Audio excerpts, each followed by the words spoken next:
Welcome back to another episode of Beekeeping Buddies. I'm Steven. I'm Luke. And we have a special guest with us this week. The one, the only, 628 Dirt Rooster, where hobby beekeeping is a way of life. How's it going, man? Doing great. Happy to join you guys this evening. Thanks for having me. I know. We're super happy to have you. We've been talking about trying to put this together for probably the better part of a year now, and we're finally getting around to it toward the end of the year here. Yeah, not necessarily talking to you about it, talking to each other.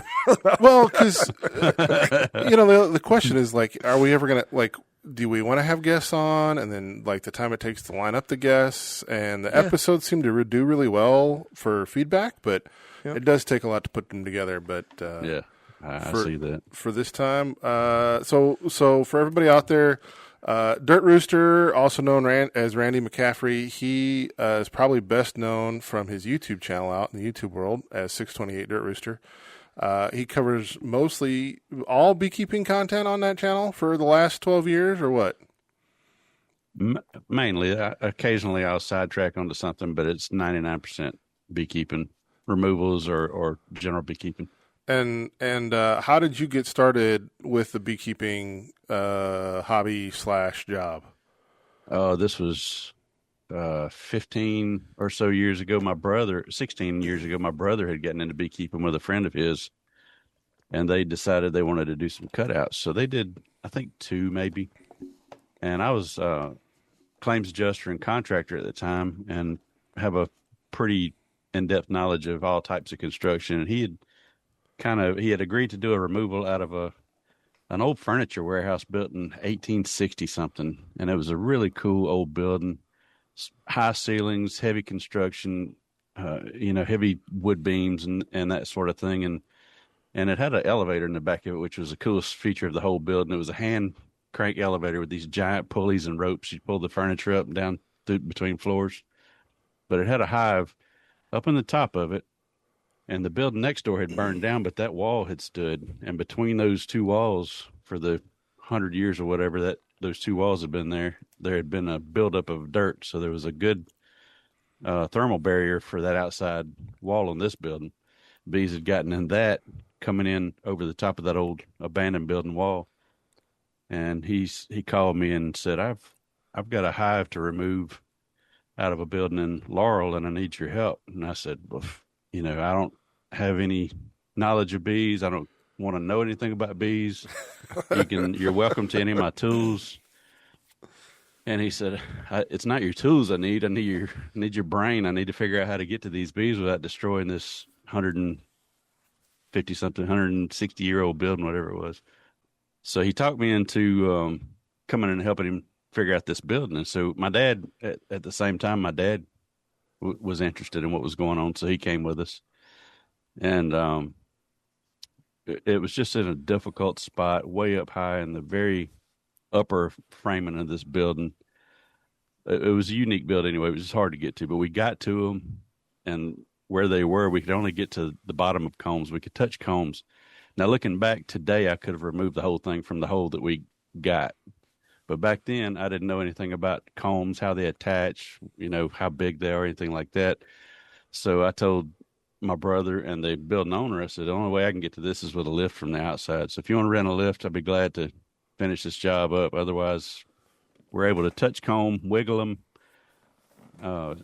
When you get into a feral colony and they're in a wall, the bottom combs are always loose hanging. You can wiggle them back and forth, and they'll just swing. Most of the time anyway. That's the way these work. And the guy said, well, I'm not renting a lift. That's too much money. And I said, well, good luck with your bees.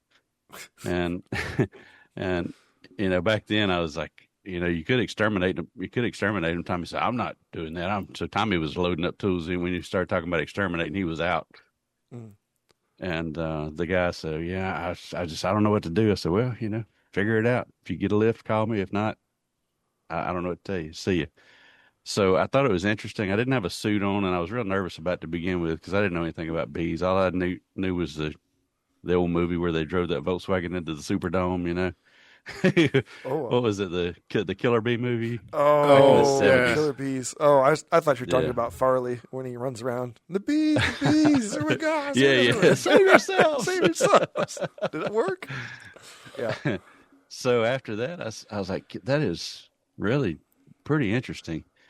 And I was a member of a hunting club that had a old building on it that my neighbor was the president of the hunting club. And he said, I heard y'all were full of bees, and that old house has got a hive in it if you want to come get them. I said, heck yeah. I said, what are you doing with the building? He said, we're going to tear it down. I said, so you don't care if I destroy it? He said, no. So I got up there with a very little guidance from my brother and a napkin thin bee suit in the heat of the $10 ones, or what are the $20 ones you can get on Temu or whatever they are? I think I got it on Amazon. I don't even know if Amazon was a thing back then. I'm sure it was. That's probably where I got it. But he came up there with his kids. One of his kids got stung in the head, so right off the bat, he's got to take his kid and leave. And so I'm trying to wade through this, not really knowing much about what to do. I know what a smoker does and that sort of thing. I knew construction was the biggest thing, and they were behind a chimney. So I cut this lap siding out from around the side of this step-down chimney, and couldn't go from the inside, so went from the outside, and I'm reaching and digging for hours. I'm like midnight finishing this thing up.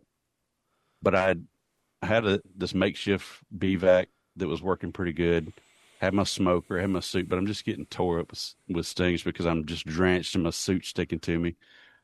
And so I load all this stuff up in an enclosed trailer.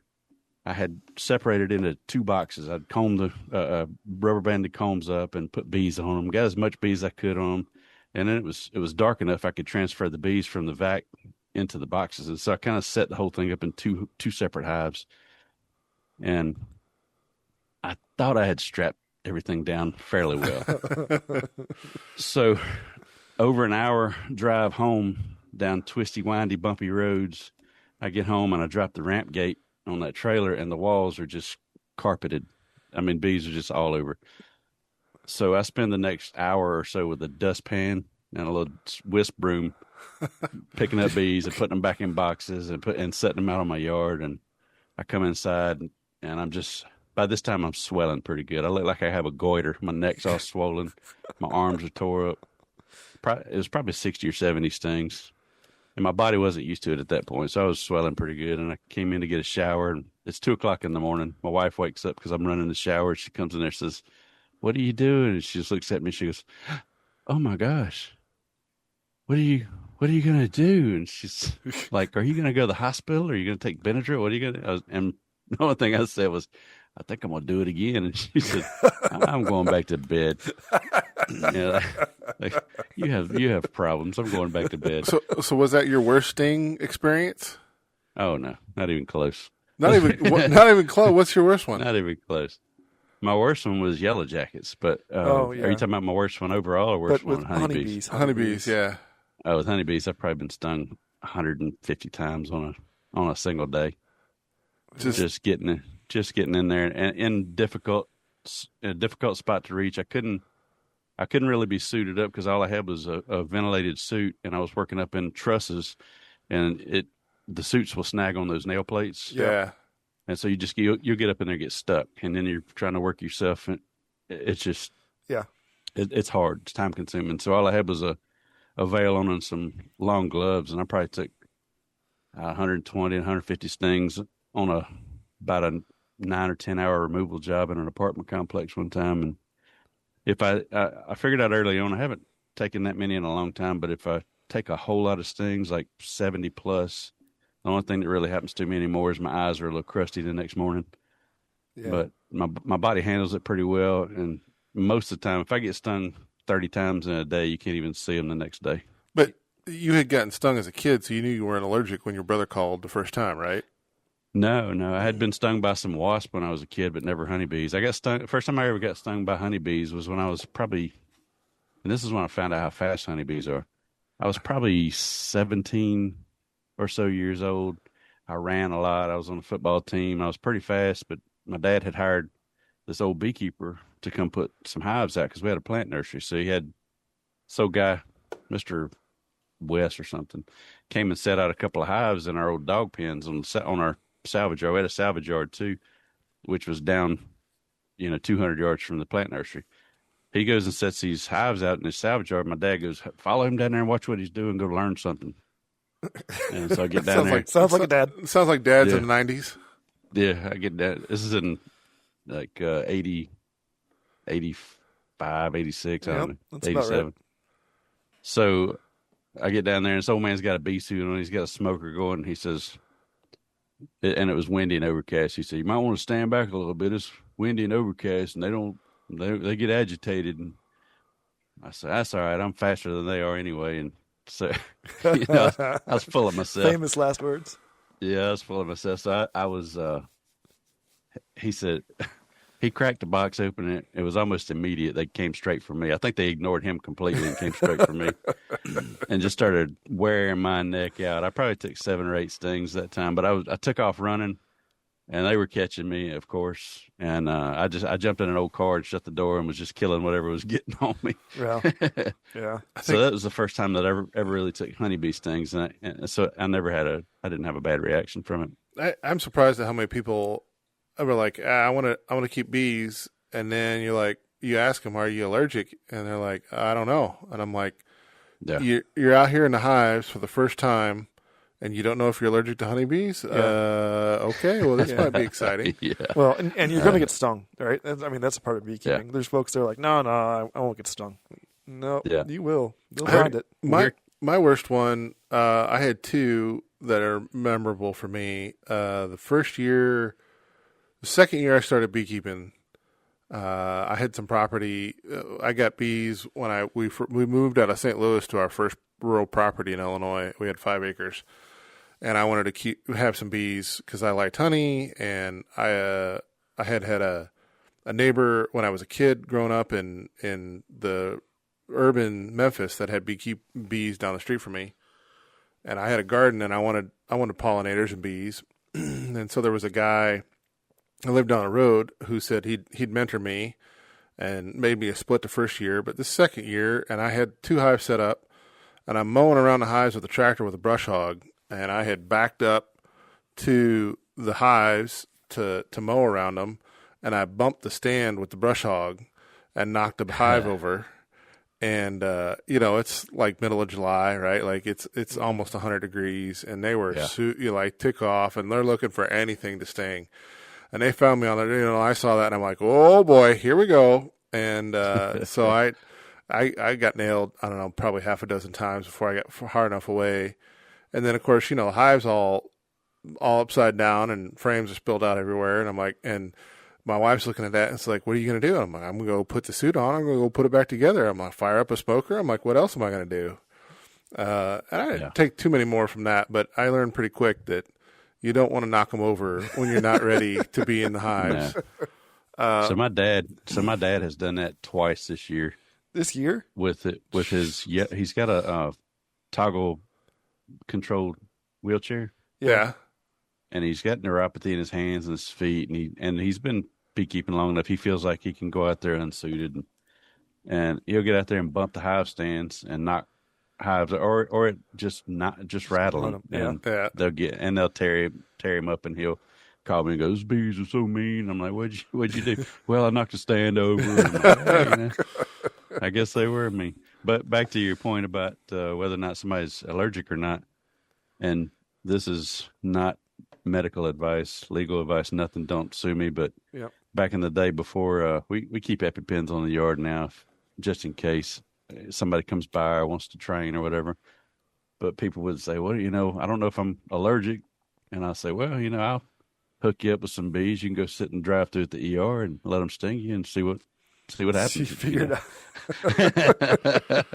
And they're like, are you serious? I'm like, well, you're going to get stung. So, do it now, find out. And then if you have a bad reaction, just so this ain't the thing for you. Yeah. I was pulling, I had a hive, one of my hives swarmed in the backyard up into a tree about 12 feet up. This is the one I remember. 8-foot step ladder. Yeah, I've told this story a couple times. I don't know if I've told it on the podcast. No, but this is the one I remember you calling me afterwards. Yeah. Being like, I made a mistake. Yeah. So I caught swarms before. No big deal, right? Like, typically not real aggressive because they got nothing to defend. And so I climbed up my 8-foot step ladder, and I had put a 10-frame hive body on top of the step ladder. And I I had done the whole stand from the ground and look up and what's vertically beneath me, right? Shift it left and right, a foot or here, a foot there. So I climb up, and I put my suit on, and so I climb up the ladder, and I'm making one last look at this giant, hanging, kind of hang down in a giant icicle of bees. Right. I'm like, yeah, that's over the box, and so I reach up and grab the limb and give it a hard shake.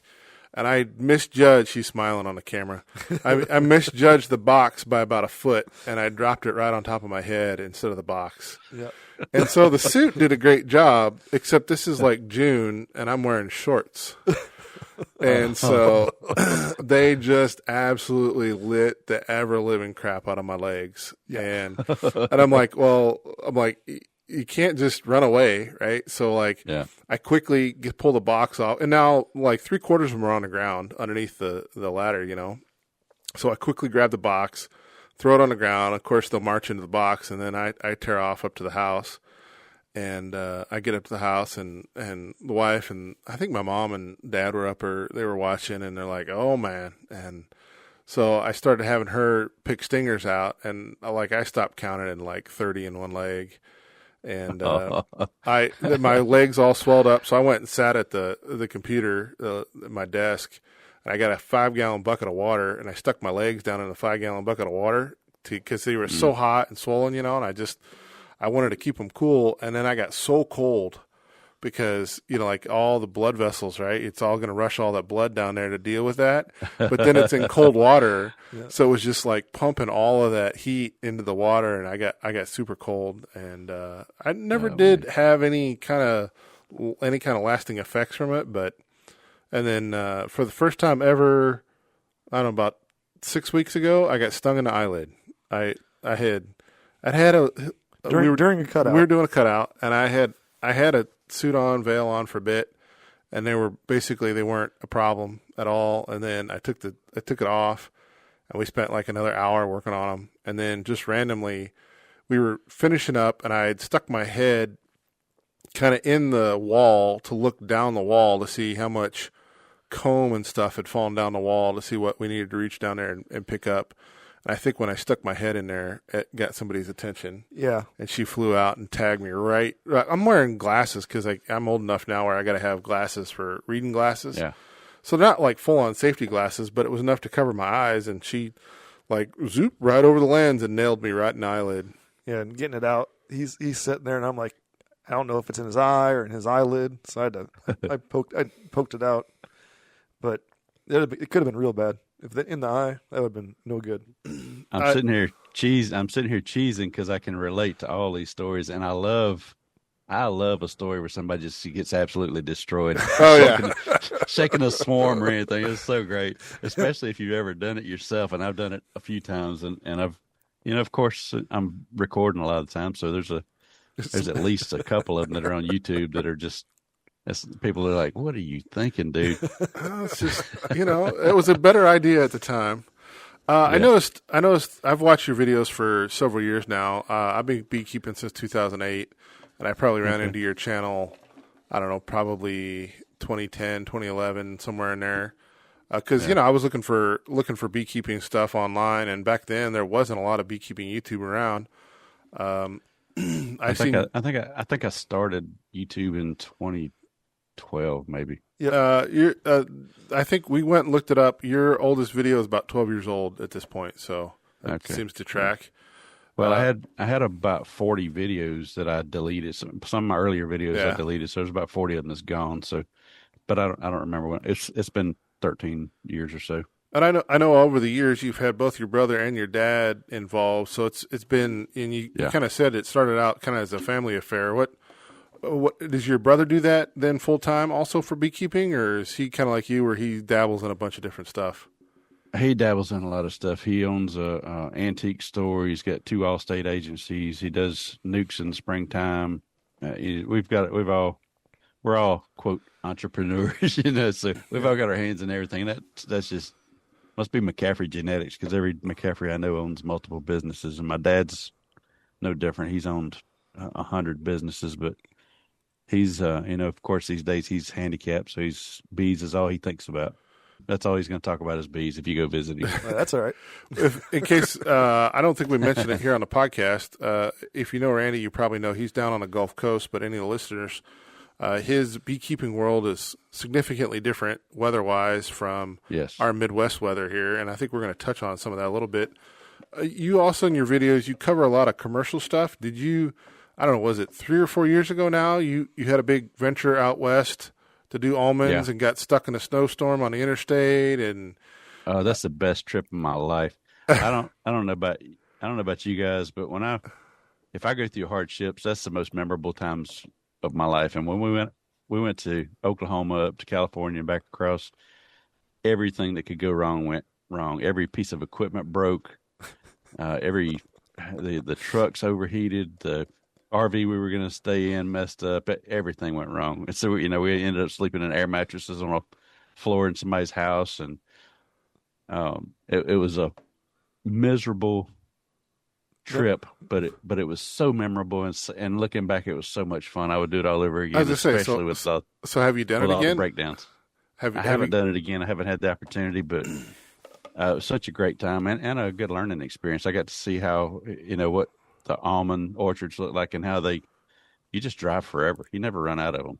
It feels like it feels like all of California is almonds. So when was that? Or walnuts or something. How long ago was that? Because they're talking about, right? They're talking about pulling out some of those trees now and reducing the number. Although I think was probably 4 years ago, I think. So they're probably about flat. They were ripping up walnut, or was it walnut? Black walnut? I don't know. They were ripping up some orchard when I was out there because almonds were more profitable, and now they're starting to rip out almond orchards. Right. And then they had, this year we were short on bees, right, because all the big die-off. And supposedly they had like a bumper crop of almonds. So that's an interesting juxtaposition. That might cut out some contracts next year. Yeah, maybe. Yeah, we didn't really need that many. So the commercial guys, they're a little different than what our focus here is on more the hobby side.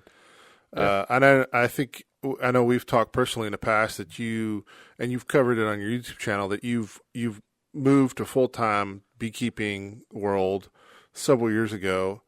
Yeah. What was the final hurdle before you decided that you could actually make a living at doing just bee related stuff?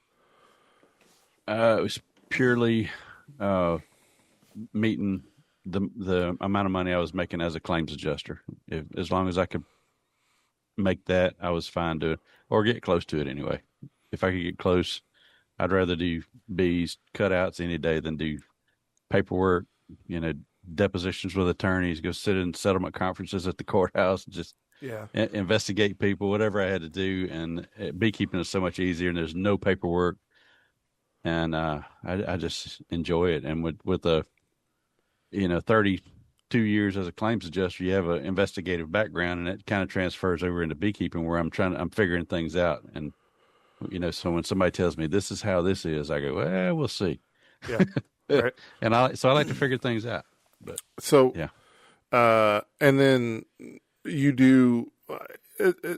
People often say that if you're getting started in the beekeeping world as a business, as a sideliner, you got to have your hand in a bunch of different pots. You got to do honey, you got to do queens, you got to do nukes, you got to do all these different things in order to make a living in beekeeping.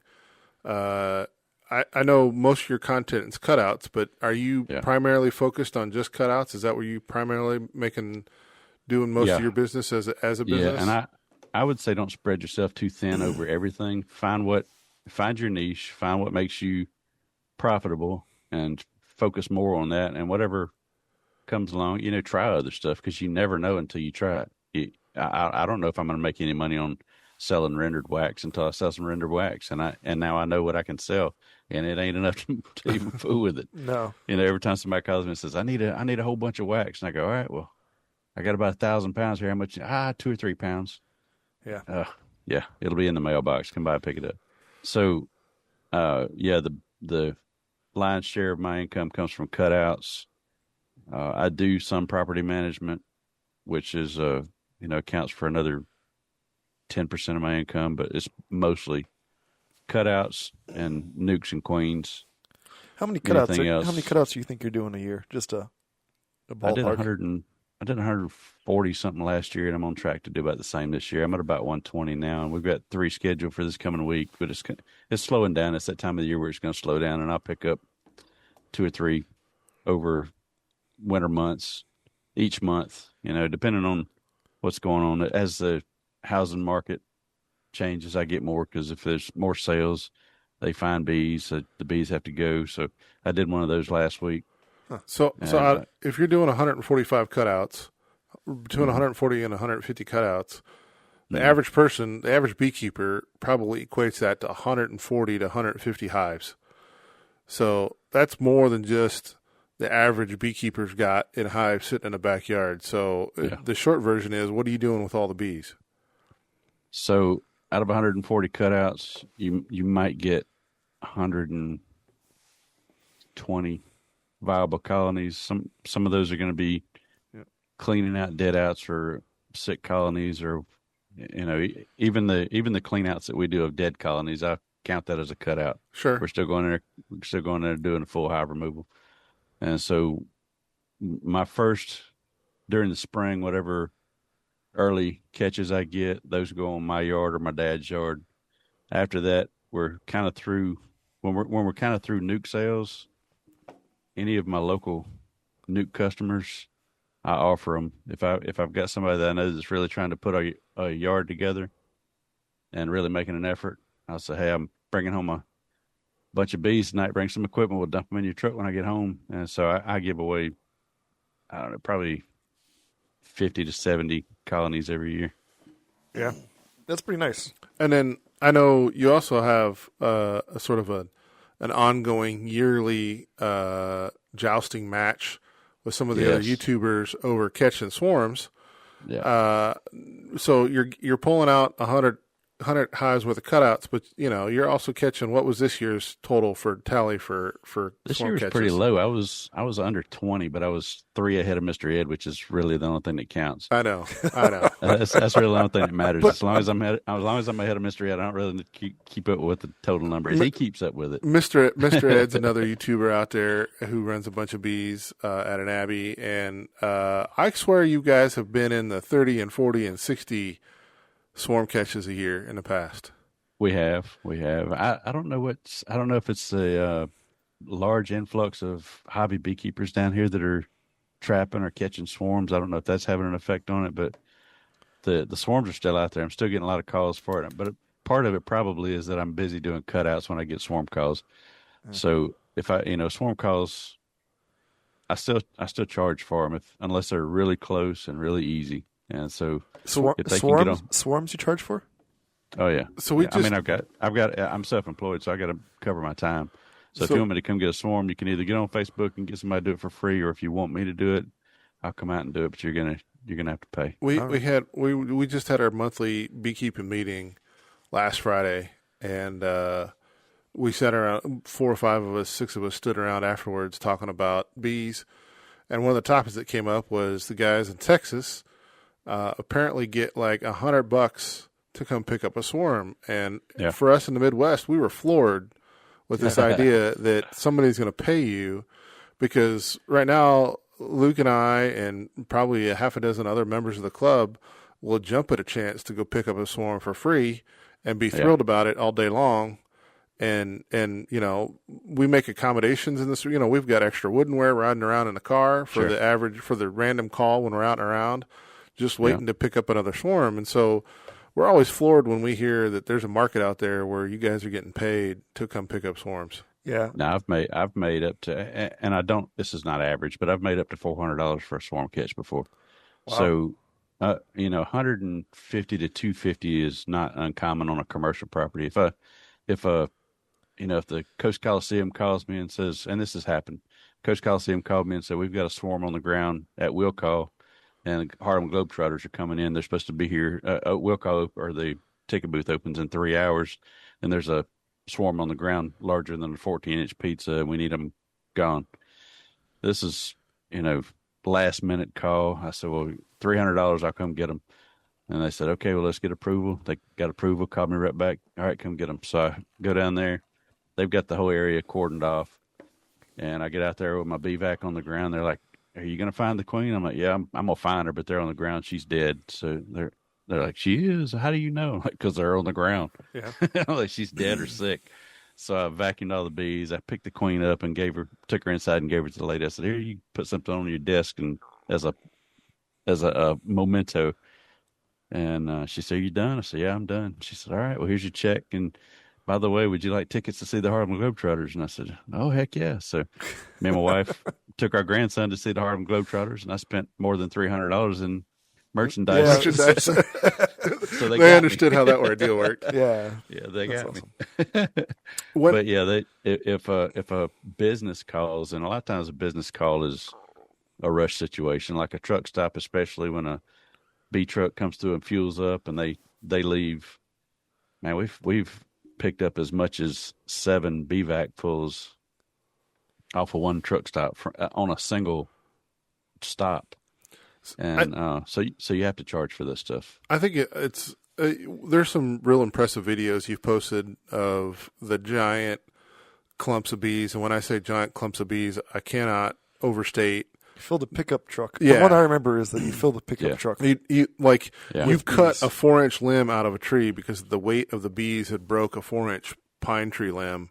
Yeah. And that was that. And then when it fell, you caught it in the back of the pickup truck, and it filled up the pickup truck. And you have contacts. You're lucky enough to have contacts in the commercial almond beekeeping world, allow you to get access, Extraordinary access and footage to things that your average beekeeper isn't going to have, and it's always impressive to see that. And I think there's, despite the fact, like, as big as the almond market is, you would think there's more of that, but as much as we've been around it, that we have, you're the only one that I know of that I can consistently say, hey, this guy's a guy who has got contacts in the commercial world. And it's interesting how big that market is, and yet how small and tight knit that market is also. It's amazing. It is a massive, massive market. I know y'all probably have heard of Richard A.D. The A.D. family is the largest commercial beekeepers in the world. They run 100,000 colonies. And one of their queen yards, or one of their locations, is in Macomb, Mississippi, or near Macomb. And we got to go out several years ago. So I think it was 2017, maybe. Go out and just hang out in their yard for a day and hang out with Mr. A.D. He was 82, 83 at that time. And I got to interview him, and I never have posted that. I should post it, but Totally should. Yeah. Just an amazing time, amazing people. And you're talking about an operation that runs 100,000 colonies, and it's probably, I don't know, if I had to spitball a guess, the company's probably worth, I don't know, 50 to 100 million. But it's funny because you get on their grafting yard, and they had a 1950 something RV that they were grafting out of, and a 1970 or so Ford F-250 that they pulled it with.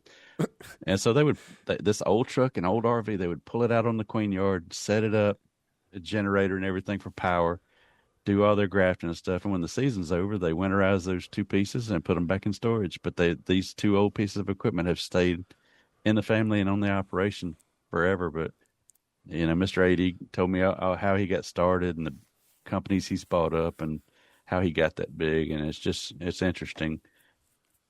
And the other, the really large commercial operations generally, from what I can tell, kind of stay in a family if somebody transitions out or passes away or whatever.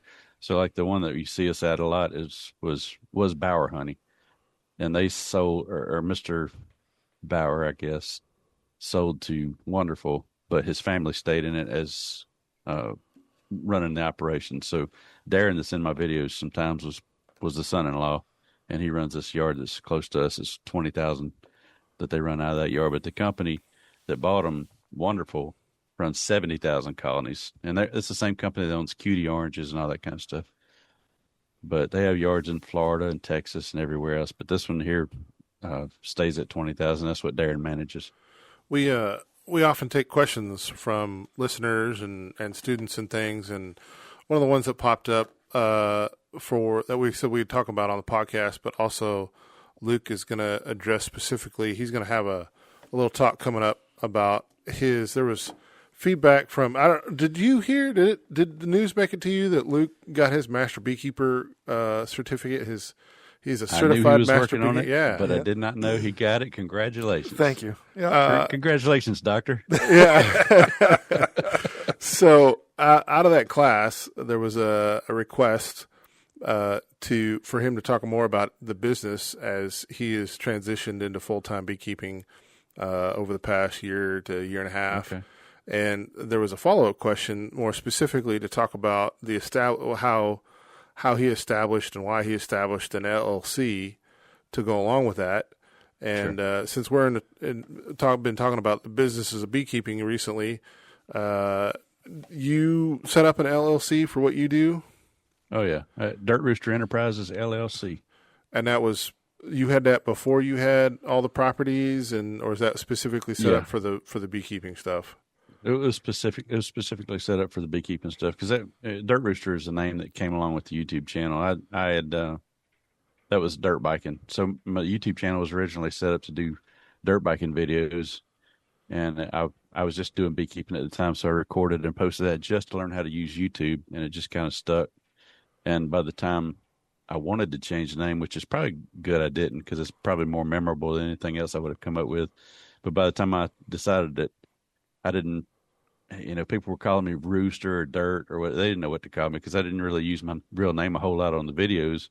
I was at 20,000 subscribers, and I was kind of like, well, if I change now, nobody's going to know what the heck this channel is. So I just left it. And so, but I've had LLCs and stuff like that before. Yeah. So I went to an LLC basically early on, way before last year. So I've been only beekeeping for about a decade now, 11 years. Yeah. And I went to an LLC largely for protection. For one, It protects you, right? Somebody gets stung and says, "Oh no, that was your bee that came and stung me." That's right. And for tax implications, right? The other portion of it. Mm-hmm. We also have a couple of businesses. My wife is a quilter, and she does quite a bit of quilting. So technically, I'm underneath her business, is Riverview Road Apiary. But just for tax purposes, I tell most starting beekeepers, you're going to have more than 2 hives, and you're going to be selling honey, and it's probably beneficial to have an LLC, just for if nothing else, for taxes. I would agree. Write off some of that stuff. Write off the trip to the conference. Write off the whatever. Yeah. You're going to go overseas and look at some bees. But you can write that off too. Business. You can only show a loss for so many years, but you can write off a lot of stuff, including trips, like you said. So if we go on vacation, probably being a quote professional YouTuber is beneficial because that YouTube money goes straight into my company account or the AdSense money anyway. And so anything that I do that ties to that is a write-off. So if we go on a trip, I'm videoing, I'm taking pictures, and all that stuff goes on videos. And if it's it might only be a little bit of B-roll from that trip, but I was videoing, and so it's the trip's a write-off. Absolutely. Do you do a lot of honey sales, or do you not typically mess with a lot of honey? I do. I probably sold 2 drums last year, and I'll probably do 2 or 3 this year. Probably 3 this year. So drums of 55 gallons, roughly. And that 660 pounds a piece or so. And so we have an honor box in the front yard, and we sell online, and that's pretty much it. And that's all stuff you extracted yourself? No, a little bit of it we've extracted, but we have a commercial or a sideliner. I can't call him commercial. We have a sideline beekeeper that's really close to us. He's probably 35 minutes from me, and he pulls about I think he's running I don't know 200 colonies maybe. He's in his mid to late 70s, but I can buy drum honey cheaper from him than I can produce it, and I'm busy doing cutouts, so I can go pull supers and make a little bit of money on honey, or I can do cutouts where I know I can make more money. And so for your cutouts, with all the time spent on the cutouts, how many actual hives are you running in your yard then? I usually stay under 50. Right now okay. in my home yard, I have 10, I think, but I usually stay under 50 because I'm running hives that I want to keep genetics off of. And so in the springtime, so if I don't pull honey in the springtime, I'm coming out of winter, maybe 4 supers deep, and I can, if I've got cells, I can split that up into 10 nukes easy. Oh, hold on. When you come out of winter, you're coming out of winter in February, March. What Late is February, what? Let's back up. March. Yeah. What is winter for you? Yeah, that's a better question. Yeah. We're a little further north. Winter's a little different. Our lowest temperatures we'll ever see are in the high teens. Okay. And that's maybe a couple of days a year, 2 or 3 days a year, but it's usually. And you get that every Most- year, or that's sort of Nah, a cold that's- year. Yeah, that's a cold year. It's usually in the mid-20s is our low dip, and our winters don't last long at all, and they're not super cold. They're, average winter day is probably 50 degrees in the So they're barely middle of the clustering. day, and yeah, so they can break cluster almost. Yeah. All but about 3 weeks out of the year, they're gonna be flying. Oh, and we have a couple of international listeners, so we're all talking Fahrenheit right now. So Oh yeah. And that's going to correspond to what, late December, early January then for that time period? December through February, and it's going to be our winter nights are normally in the high 30s to in the 40s. It doesn't get real cold here. I hardly ever wear long sleeves. Now I'm a big boy, so I'm hot all the time anyway, but I have a jacket that it might get worn twice a year. And then Wendy's your first flowering plants that the bees will get on. That would be in late February. And then Late February, it would be the red maples, and we have a lot of tiny little flowers that it's 100 different little flowers that grow all over the ground and in the grass that they don't get very big, but they seem to put off a lot of nectar because the bees are all over them, and they're tiny little flowers. They're almost like a size of an aster or smaller. wow, it's interesting because the first things that are bloom up here are still maples, still red maples, and ours are in March. Yeah, so we're only a month behind on some of that, but we don't really start growing until probably April, like end of March, beginning of April is when they really are burst. Yeah. We've said in the past that you can start putting honey supers on when you see your first dandelions bloom, which for us is, second week in April usually. But then I think the flow didn't really hit hard this year until probably mid-June. Yeah, our honey flow this year was late and short. But when it was on, massive. it hit. Like Yeah. it went from kind of Peter. Like I put a super on, and they really didn't do much with it, and they didn't do much with it, and they didn't do much with it, and then like I checked, like I don't know, late May, and it's like almost full. And I'm like, okay, I'll put another one on, and I come back a week later, and it's full. Yeah. And I'm like, oh crap! And then I put another one on, and I come back a week later, and it's full, and then it's beginning of June or mid-June, and I'm starting to take an early. I took a spring crop this year because I had stuff that was capped and ready to go by mid-June, and normally I take July 4th, and then I put stuff back on, expecting to pull through the middle of June and in through July because it was still rainy and wet, and then it sort of petered out, and a lot of that never got backfilled really. Yeah. And right now, just to bring it up, so right now, Central Illinois, goldenrod's done. Goldenrod's basically our last thing that blooms. We got asters, maybe. We've got some asters left, and that's really about it right now. Is all we've got up here. What do you guys got down south? Well, again, back on our spring bloom, if you're, beekeeping is so regional. Oh yeah. So down here, if you're anywhere near swamps or not necessarily swamps, but marshy areas or creeks or tributaries to rivers, there's a swamp tie or a spring tie, It blooms 2 times a year. It's 2 different plants. But spring tai, it puts off a tassel, and that's a good early spring bloom that also puts off a very light nectar, produces causes them to produce a lot of brood.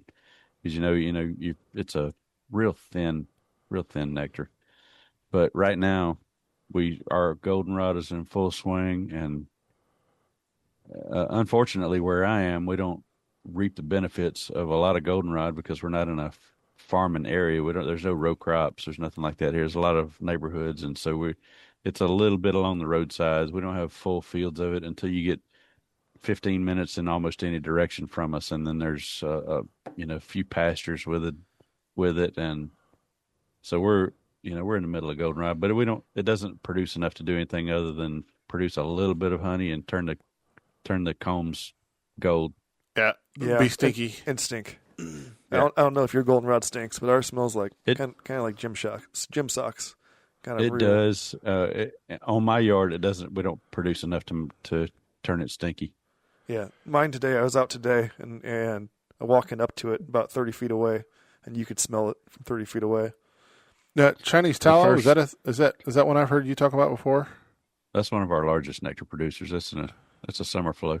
Yeah, and that's when for you guys? It's June. It's a long flow. It's 4 weeks. Do you ever get dearths during like July time frame? August. August. Yeah. July and shuts August. off. Okay. Sure do. So you harvest if you've got a good flow. You're gonna harvest wet and put your supers back on wet, or you just keep adding boxes. I will keep adding boxes. We'll pull it off late, and no, we of course try to pull before a dearth because you don't want all that robbing and fighting. Right. But we pull them, extract them, and we don't put them back on. It's actually a question that we had last week. What do you do? So we answered it, but I'm interested in what you hear. What do you do when you've got just a hive being robbed out, or like a hobbyist? What would you tell a hobbyist to do? They got a hive that's just being robbed out. It depends on the situation, but some people I tell them put a sheet over it and bungee cord the bottom of it and wait it out. Sometimes if it's until you open it, if it's really in the throes of being robbed out, and you don't know how bad it is yet, crack it open and take a look at it. If they're almost done, just let them have it. Yeah. I mean, I don't even try to, if it's a hive that's weak enough that it can't defend itself, and that's what happens a lot of times. The hive is a little weaker than the rest, and a robbing frenzy starts, and they can't defend themselves, and the hive just gets beat up, and you see dead bees on the bottom board, and it depends on what kind of shape they're in. If there's still a bunch of honey on it, or if there's anything like that, I'll block them. I'll block the hive off. I'll make sure the lid's tight, make sure the entrance is closed, and just whatever's in there is going to stay. That's going to become part of that hive now. Yeah. If you lock them up for 2 days, and you can't do that if they're in the full sun. You're just going to cook them. Yep. So if you can seal them in, the robbers that are in there will become part of that colony if they haven't already done enough damage. Yeah. That's actually, it's one of the lessons I learned early on in beekeeping. I caught a swarm, and it was just a Pro Nuke box full. It wasn't a huge swarm. And they put out in the sun, and I stopped and grabbed lunch, and I went back and went to open it back up to let them out so they could fly, and they were all dead.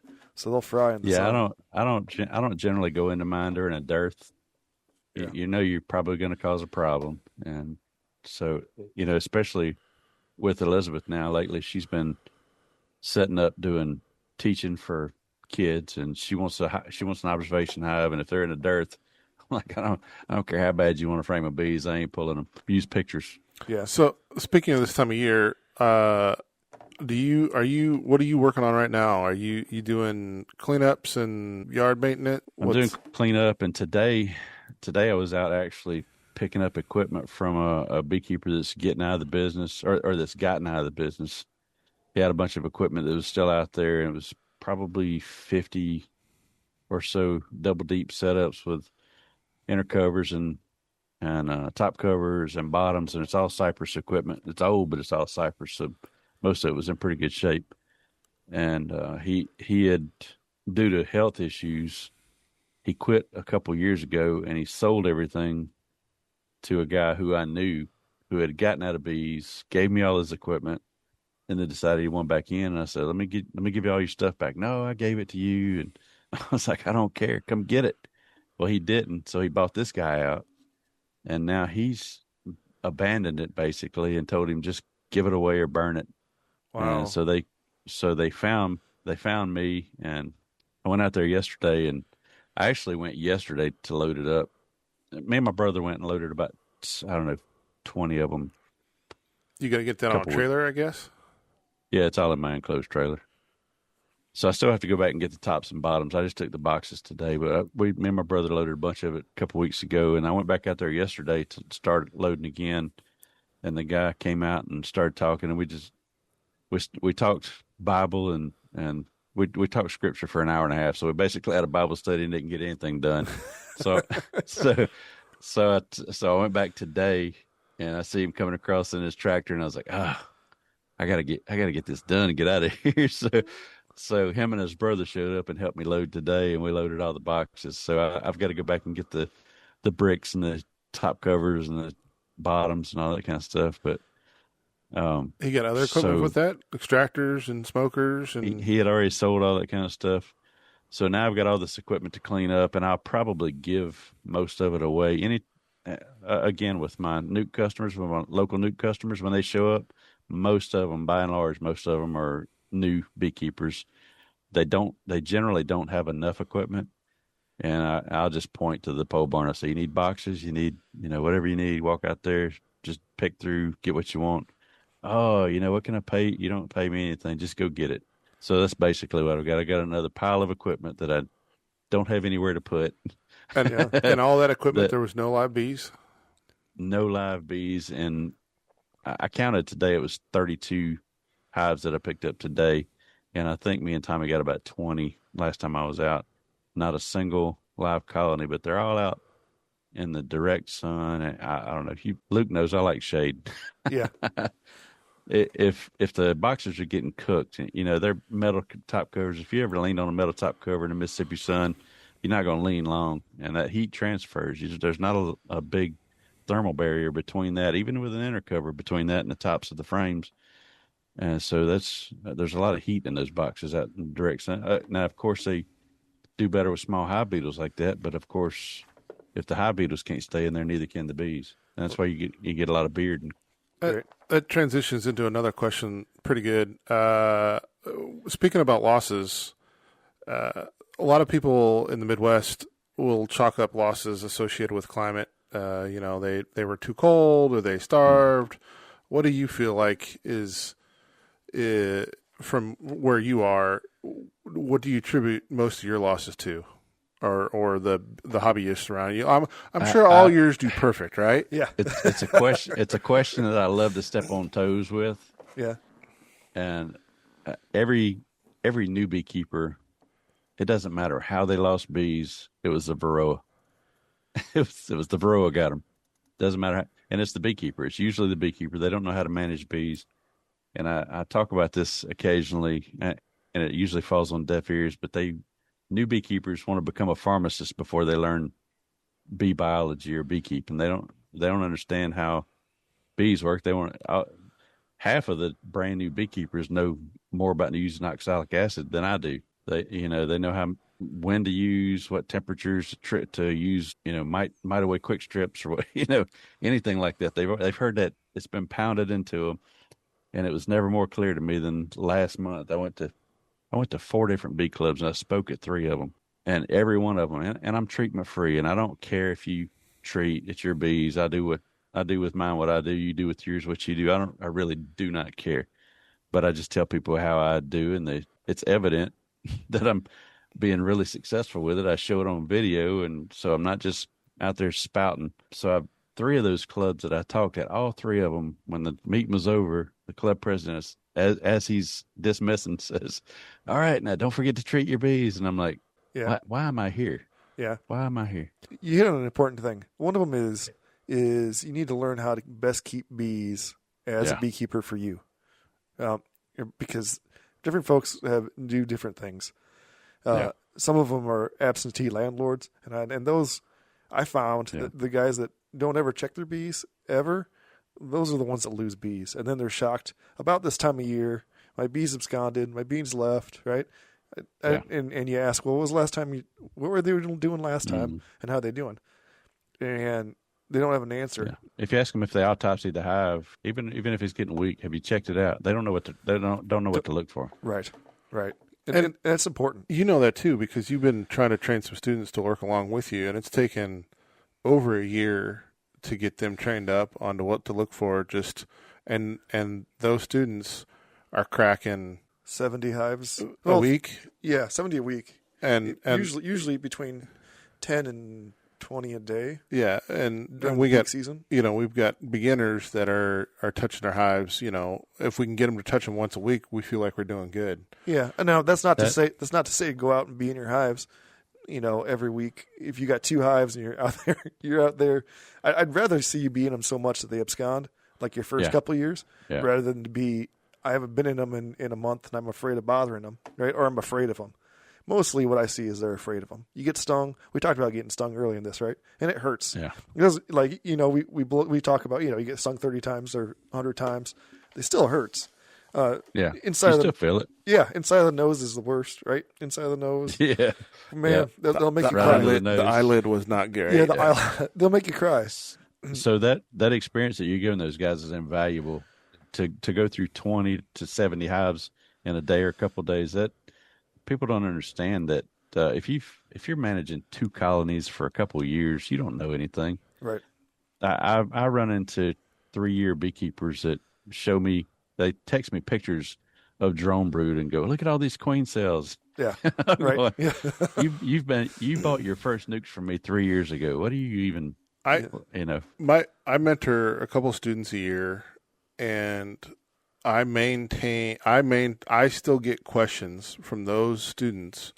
Typically 3 years in, I'll still get the questions in the middle of summer about making a split, or I can't find a queen, or this one's acting weird. But let's be real clear here too. I would much rather you call or text me or email me pictures and stuff and ask. Right? I want you to ask.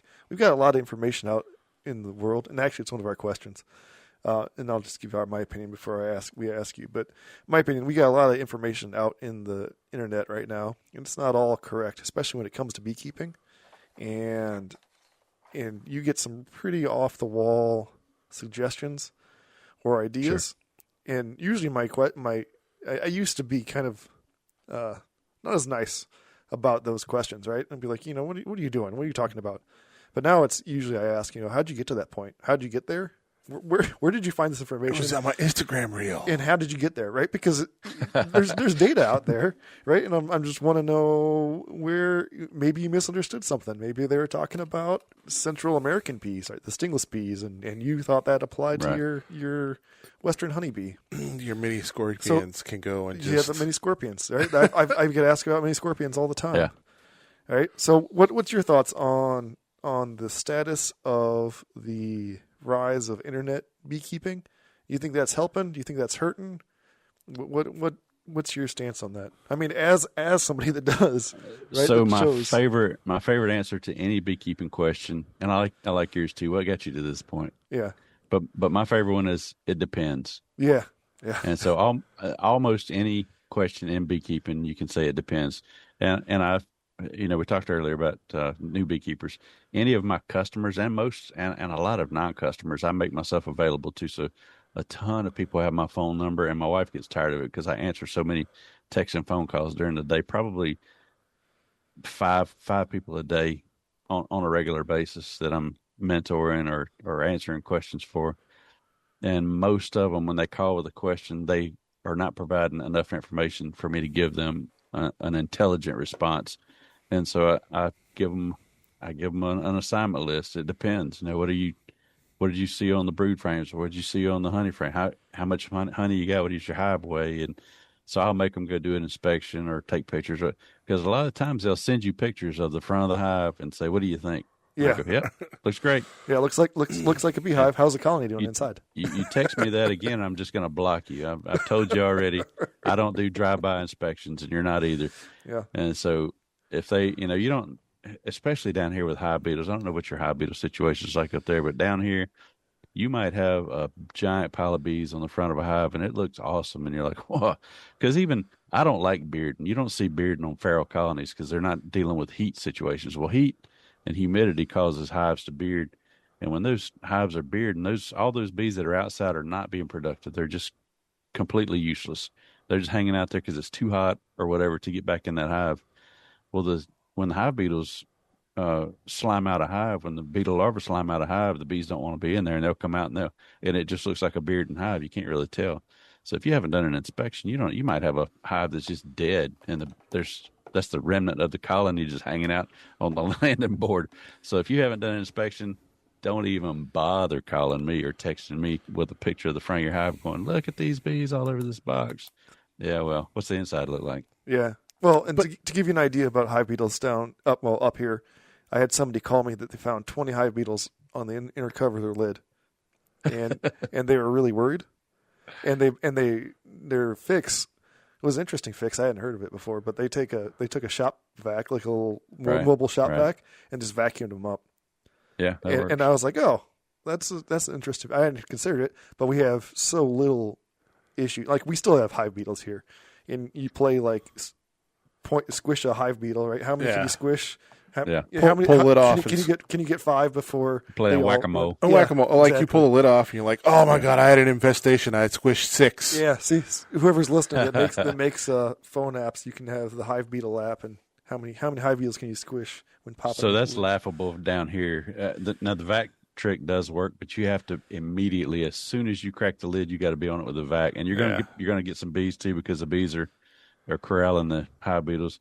But as soon as you have cracked that lid, the hive beetles scatter and go down between frames. Right. So if you're not immediately on it, you're missing a lot of them. And now the bees have to corral them back up when you put things back together. So it's part of the reason down here, a more hands-off management style, as long as you have them set up properly, a more hands-off management style is better. But you're not going to learn as much if you're not in them. And that's what I tell my new people: if you're not in them.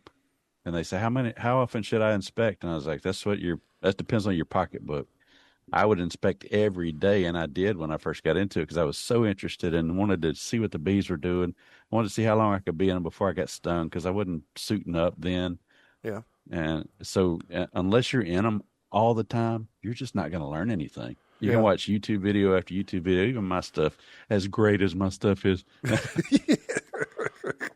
But if you're not doing it, it's like watching somebody ride a bicycle and then going out there. And I've seen 100 videos of bicycle riding. I've got this. Yeah, absolutely. You're fixing to eat your knees up. Yeah. And, along the same as I had a student, that was their second year in. Their first year was kind of a hit and a miss year. And second year, they were going to be off to a big start. And they found somebody to buy a split off of in the spring. And so they went over to pick up some live colony splits, like here, just take the top medium 10 frame and take it with you kind of thing. And so they had packed up like 3 of these boxes and brought them back and then had some questions about, because the instructions they got were, hey, you put this hive is doing really well. It probably needs to be split. And they didn't know what the process for that should be. And so would I come out and take a look? And I said, okay. So I come out and they're like, well, we just need to separate the 2 boxes and take the second box and, put it in a separate spot. And, because I've been doing it long enough, I'm like, well, I'm going to start on top and start, take the top off and start pulling frames out and see what I got and go from there. Cause, I don't know what I have. I'm going to suit up. I'm going to light a smoker. I'm going to go through the whole 9 yards because I don't know what kind of bees these are. I go to pull the first frame out, and it's a deep frame that's been stuck into 2 mediums. And so it's just kind of hanging out, and there's like another 4 inches of just raw comb hanging off the bottom of that deep frame. All drone comb? Yeah, between the 2 mediums. And you can't physically separate the 2 mediums because there's not medium frames in the box. And they had no idea because they didn't go through the stuff when they picked it up from the person they bought it from. Yeah. So it just goes to that whole getting in them, looking, doing your inspections, going through them, Don't be afraid of them. You got a smoker. You got tools. We got tools to handle that. Get into them. Don't be afraid. Go take a look around. But you don't feel like, if you're an attractive blonde and you're posting on social media that you handle all your bees barehanded, you don't think that brings a lot of misconceptions to the beekeeping hobby? Do you get a lot of questions about?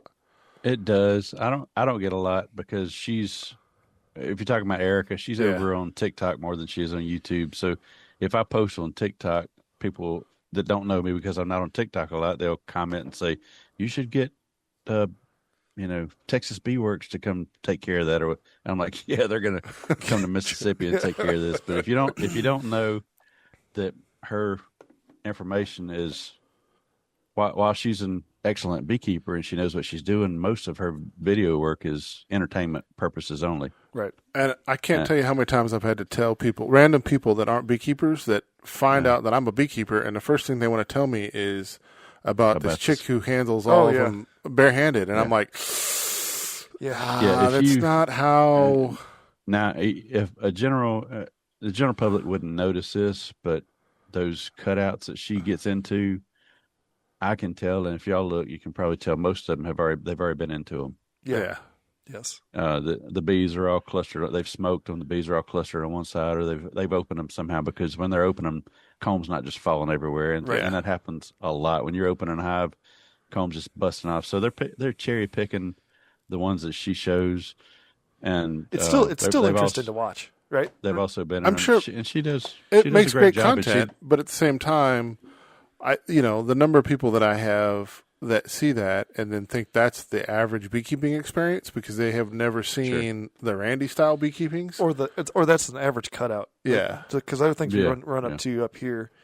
You guys have a lot more cutouts. First of all, you got a lot more bees, I think, down there than we have up here. So you got a lot more cutouts. And the amount of people that are not interested in paying you for cutouts up here would shock you. Like 50%.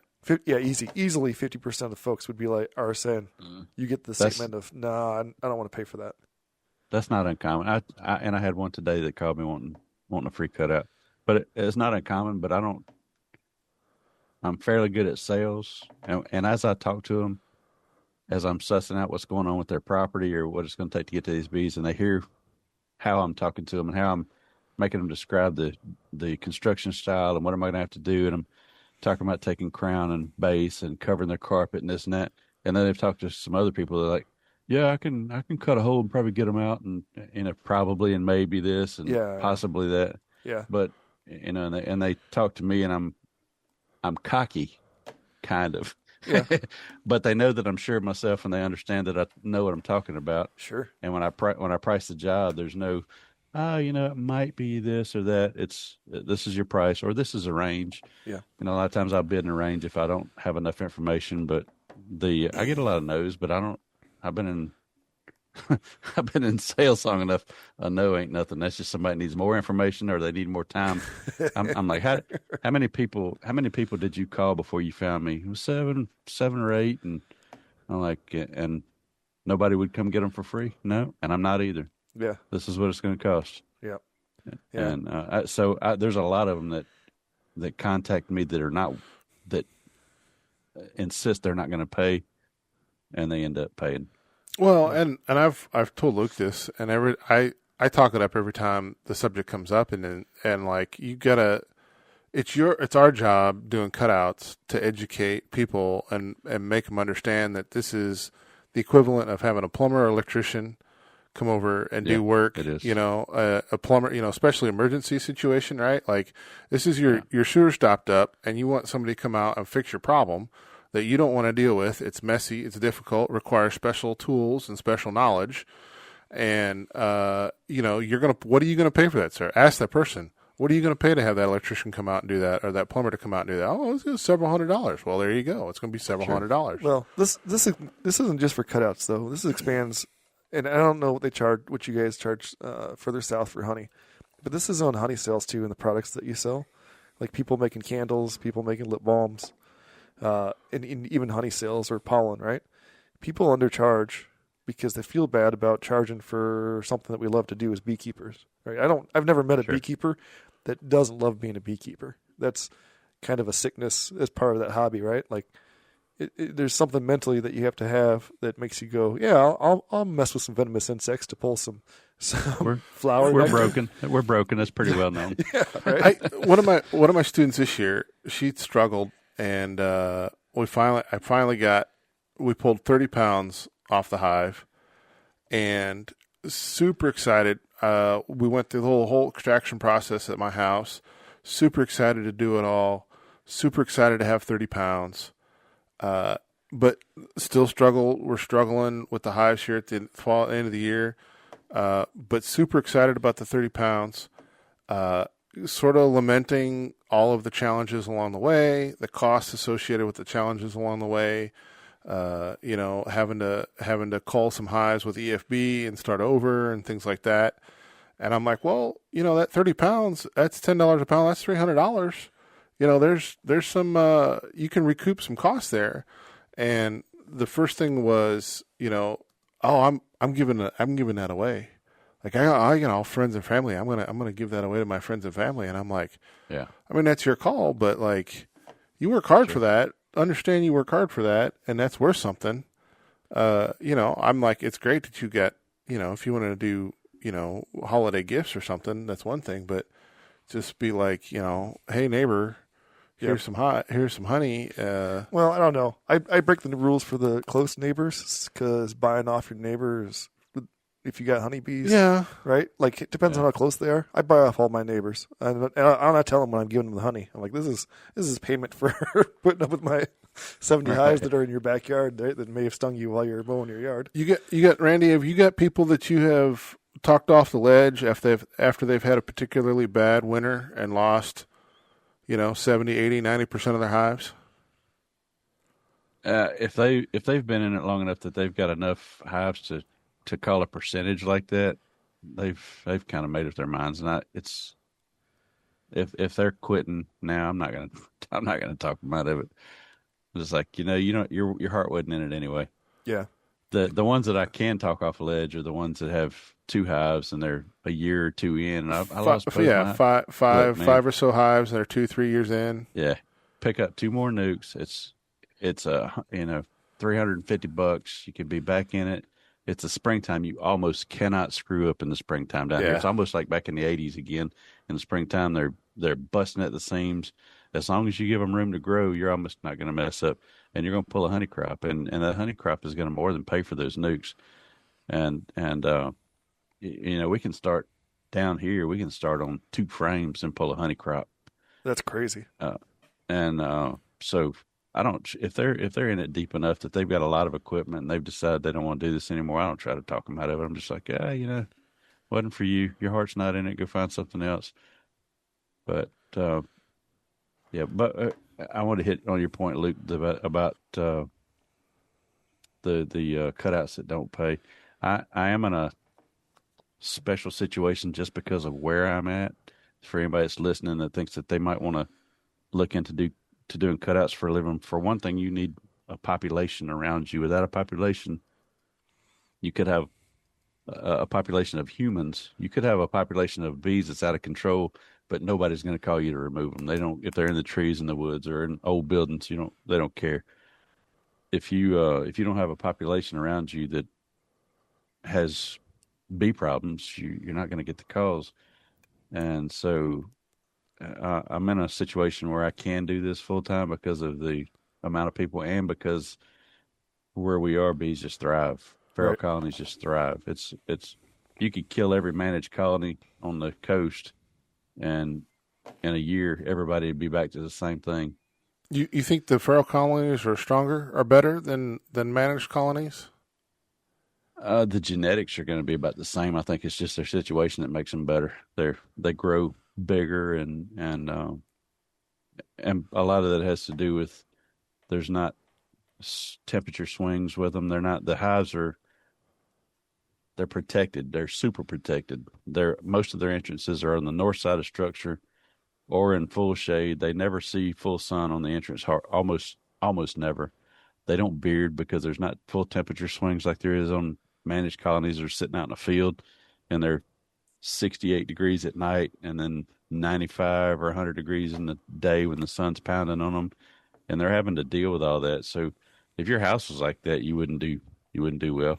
You If think it's 68, if it's 50 at night and 90 in the day, you're you're in trouble. you think there's something to a styrofoam or insulated hive all year round? Then absolutely, for absolutely better managed colony. Yes.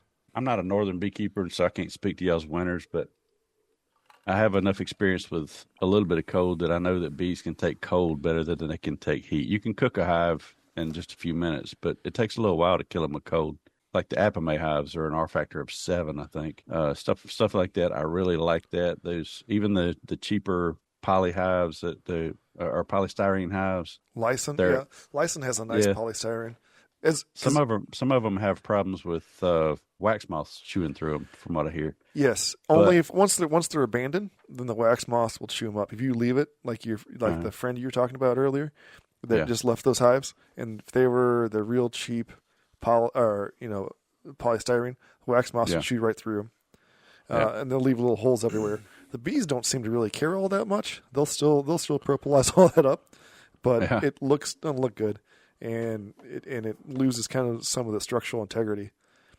So I run all kinds. I run the Apamane. I run Lyson of the polystyrene, and Lyson doesn't give us any money, but I wish they would, because that's probably the best polystyrene hive out there. Are they the ones that have the Finland stamped on the side? No, the Finland ones are good too. Lyson's ones are the ones you screw together. Oh, they have screws. I like the Finland ones. Yeah, Steve likes the Finland ones. The Lyson nukes actually are really nice.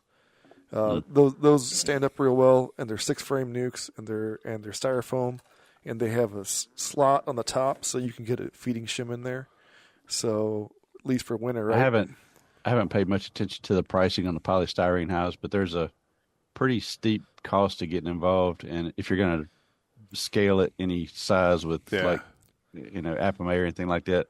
However, you don't have to paint them. Yep, they're pretty good in the sun. You don't have equipment that's rotting on you. Yeah, the polystyrene they last a little bit better with paint. If they're going to be in full sun. I thought the Apamane ones were the hard plastic ones. But the Apamane ones you don't have to paint. They're the hard plastic ones. I'm having a really hard time with mine this year and last year. I didn't get a colony to survive. The Genetics last year were bad. This year, I'm wondering if I just need to paint the inside of it with like a propolis tincture or some wax or something to seal it up a little bit, give them a little bit a seal from something. But they're not taking off. They're okay. I really like the hive. I like the engineering behind it. Randy, you've been in it long enough that maybe you've seen some trends come and go in beekeeping. Are you currently seeing any trends that may drive where beekeeping goes the next couple of years? I am probably only because I follow people that are into long hives and things like that. Seems like a lot more people are getting into the long hives. I hang out with a lot of commercial guys, of course, and they're all going to run Langstroth from now on. Probably, I mean, there's not going to be any big changes coming with that, so that's mostly what we're going to see around here. But the hobbyist beekeepers seem to be getting more into long hives down here. Yeah, I'd say hobbyists with like bad backs that don't want to bend over, don't want to lift everything off. You feel like there's been an influential technology input on beekeeping that's been notable for you? Plastic frames, plastic hives, flow hives, anything like that? Not really. I like the lay-ins frames. I like the long hives and lay-ins frames, and I kind of preach that when I talk. I don't preach it, but that's the configuration that I see when I do cutouts. That's the biggest is in structures that are I-joist or truss structures, and they're between floors. Those are going to be the bigger hives and the healthier generally. That's kind of the configuration that I like to see. I don't necessarily run it because I get so much free equipment and it's all Langstroth equipment. I don't know that there's any technological developments that are going to really shake the beekeeping world. I like some of the monitoring equipment, but I don't run any of it. Yeah, I like the monitoring. I don't run any of it either. I would like to, but the price point for some of that, and then they get you for on a subscription as well. Are you talking about like temperature, humidity, or are you also talking weights? Everything. Temperature, weights, humidity, everything. weights. It tracks bees flying in and out. So the first time that I ever really heard much of that was, I mean, it's all over YouTube, but I just don't pay attention. When you do beekeeping full time, if you paint houses full time, you don't want to come home and watch somebody paint houses or talk about painting houses. So as a full time beekeeper, I don't want to come home and immerse myself into beekeeping all the time. So consequently, I miss out on some of the stuff that's out there. But when I spoke at the North Carolina conference 2 years ago, there was a lady that spoke after me that wasn't familiar with me, but she had sat in on my talk, and she runs all that stuff, all that monitoring equipment on all her hives. And I was talking about how treatments negatively affect colonies when it's applied, and different things like that. I kind of got into a lot of treatment-free talk, and so when she got up there and talked, I don't know if she was treatment-free, but she's got everything monitored. And I was sitting in the back of the room. She didn't know I was there because I came in kind of late, and she was making a point. And she goes, that the guy, the chicken guy, and everybody goes, the Dirt Rooster. And she goes, yeah, that guy.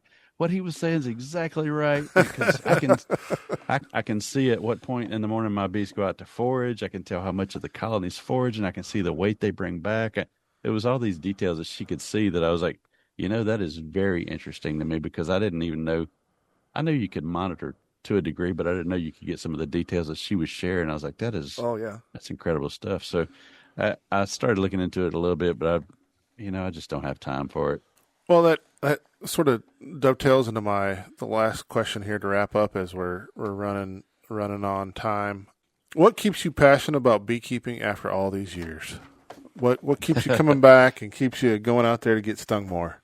For me, it's just the challenge of trying to find them, how to get to them, how can I get them out and save them and not get killed myself. And of course, at the end of the season, I'm always burned out.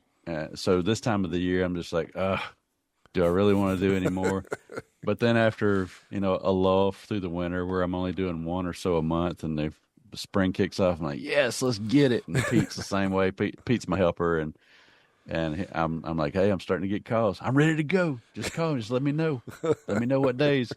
So it's just it's something that never gets old for me. And I really enjoy experimenting a lot on my own yard, which I don't get to do much these days because I just stay so busy. But I like to experiment with new equipment, just anything, because I learned early on, don't take everybody's word for it. If somebody tells you something, figure it out for yourself. See if it's for real. See if what they're telling you is the truth. Because there's been times where people have, some of my mentors that have been in beekeeping for a long time told me something that I took for the gospel because of who it came from, and I shared it with hundreds of people, and then went to experiment on it and found out it was a total lie. Yeah, it doesn't work. I don't know how many people that I led wrong. It's on stuff like putting hive beetle infested hives over a fire ant mound, and the fire ants will take care of it. Well, they won't. Yeah, those hive beetles go to ground in a fire ant mound, and the ants will just walk around them. My party this past weekend, we had somebody talking about the fire ants, and I was like, yeah, we ain't got no fire ants around here, and I don't want any fire ants around here. No, we don't need those. No, you don't. Well, Randy, we appreciate you being on. Appreciate you taking the time to answer all our questions. If you want to see Randy, I think you're probably gonna be at the North American Bee Expo coming up in January, so in just a couple months. I'll be there. I'll be speaking at the Mississippi Conference in October, and there's one other workshop I'm doing in October, and this coming Wednesday night we're doing a Zoom meeting for a group down in Palm Beach, Florida, I think. You normally request for your Zooms and stuff, get paid for your time? Yeah, a lot of them I turn them down because I just don't have the time. It's not, and some of them don't want to pay. It's just like cutouts. They don't want to pay. I'm like, all right, well, they don't. They're like, you don't want to share your knowledge with these 30 people, and I'm like, well, I can take that same time and put out a video and share my knowledge with 10,000 people. As I say, what are your views these days? You getting 20,000 views on a video? Not anymore. That's one of the drawbacks that I was going to say to all the YouTube beekeepers is it's cutting into some of us older guys that have been on YouTube for a long time that used to get, in the first 24 hours, I used to get 25,000 views, and now I'm lucky if I get 8.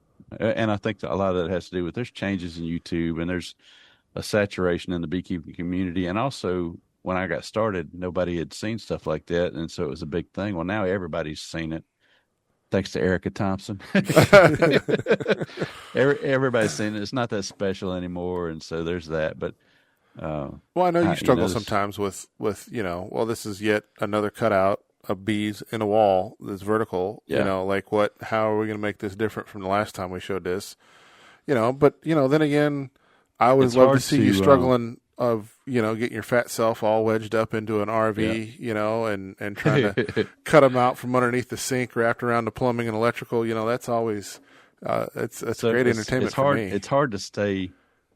Videos do well if they're upbeat and if you're excited and you're really just if you're Yappy the Bee Man, those do fairly well. I'm kind of even keeled.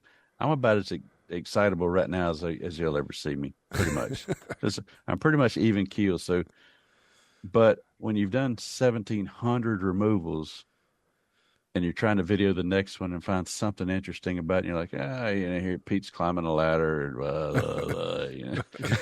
It's hot. We're sweating some more. Yeah, so there's probably that, because back early on YouTube, I was probably more excited about it than I am on now, but I don't know. Well, you should be more excited a little bit, because I dug into your numbers. You have 131,000 subscribers, and it's estimated the U.S. has 250,000 beekeepers. So you're capturing more than 50% of those beekeepers. I mean, if beekeepers are so maybe that put some wind in your sails. Those numbers are going to be off for your purposes, because the majority of my viewers are not beekeepers. Well, as I say, he's probably got some pretty interesting maybe, but we'll see. Yeah, analytics. But still, I mean, for those that love, right, you should feel good about having that big of a base. It used to mean something. Subscriber count doesn't mean anything anymore. It's a view count now, but it used to be fun, because any conference I went to, everybody knew who I was. That's not the case anymore. So, me and Mr. Ed would go to a conference, and he'll go, "Hey, there's going to be a parade for you," and I'm like, "Yeah, there's going to be a parade for Mr. Ed," and we'll get there. The last one, as a matter of fact, was the North Carolina conference that we both went to. We walked in the door, and we had both been, because we're razzing on each other the whole time. And he goes, as soon as we go in the door, they're going to have to get security to get people off of you. And we walked in the door, and there's a group of 4 older people standing there, and we came in the door, and they looked, and they saw him, and their eyes lit up. And they're like, "Mr. Ed," and I'm standing right next to you. You can't miss me. I'm 6'4", 400 pounds, and he's a little bitty guy. So I stand out, and he goes, "Hey," and they introduce themselves to him, and he goes, "You know who this guy is?" And they just, all 4 of them just look at me with this blank, no recollection on their face, and they go, "No." Yeah. I said, "I told you." Yeah.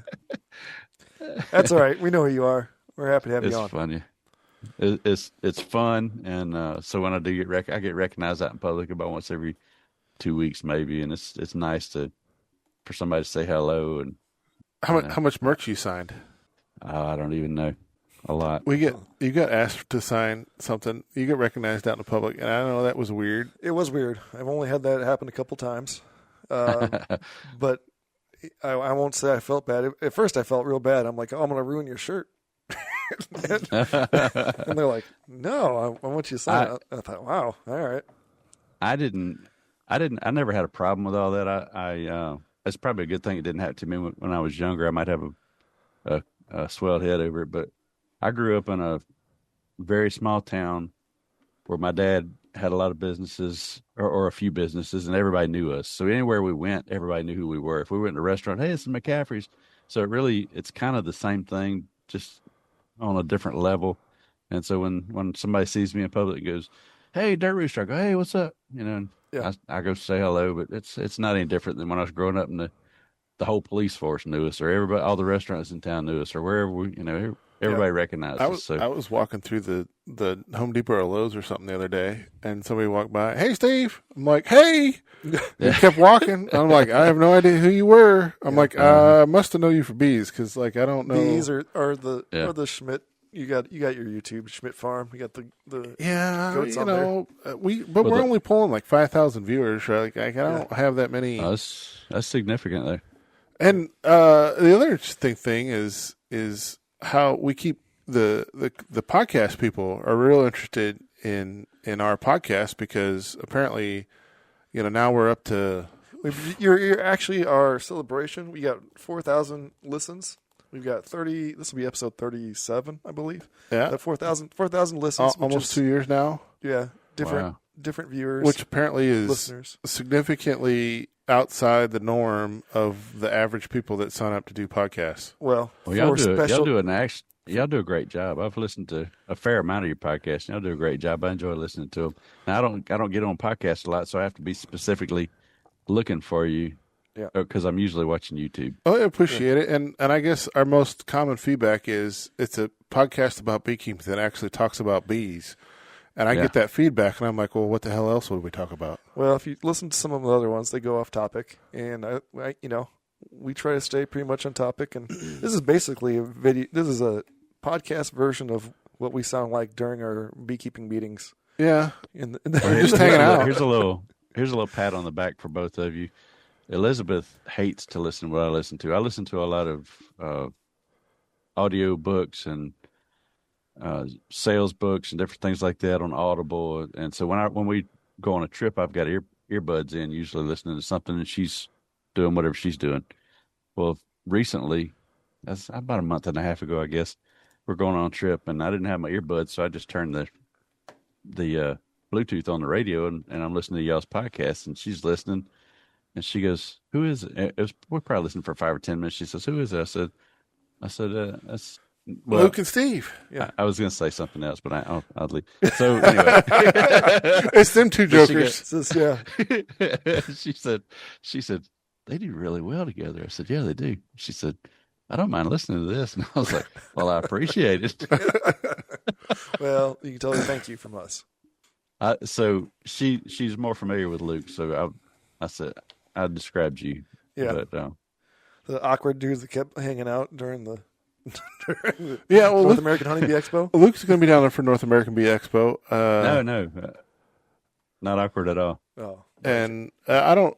I guess I might try to go this year. I guess I don't know. The timing is really. the timing's rough for me too. I go to Mexico that time of year, and I work on construction with some Mayans and work with their honeybees. I saw your pictures from last year. Yeah, That's pretty neat. So I do that, and that's right around that same time. So I may or may not go. The videos for those that listen, you can also just buy the videos for the speakers, and if you do nothing else, that's totally worth the money. They run it's a really good expo down there. It's got some fantastic booths. It's got fantastic people to go around and talk to. There's not a stranger in there in that whole building. I've talked to just random folks about beekeeping, and everyone's happy to talk about. You talking bees. about Nobby? Yeah. Yeah. So that's yeah. So Nobby's short for North American Honeybee Expo. If you don't know that. Yeah. So you can buy the videos separate, and those are worth watching. If nothing else, if you can't make the trip, not everyone can fork over the money to make that trip, but really worth the time and effort to go there. But at the same time, we just might have to make a trip all the way down to southern Louisiana, and about the start of April or something. Maybe do some cutouts. Maybe pick up some nukes. Eat some Mexican and Chinese come food. to Mississippi if you want to do that. Yeah. So we might just spend our time doing that and meeting up with Mr. Ed and the crew down there, and because that sounds like a good time, being able to get together with everybody. Absolutely. Y'all are welcome anytime. Thank you. I think that about wraps it up for the podcast for this episode. We appreciate everybody listening. We do have Patreon out there if you want to support us. If you've got any questions, go ahead and leave those in the comments, or contact us at the beekeepingbuddies@gmail.com. And remember, every beekeeper needs a buddy. Hope you found some of yours right here.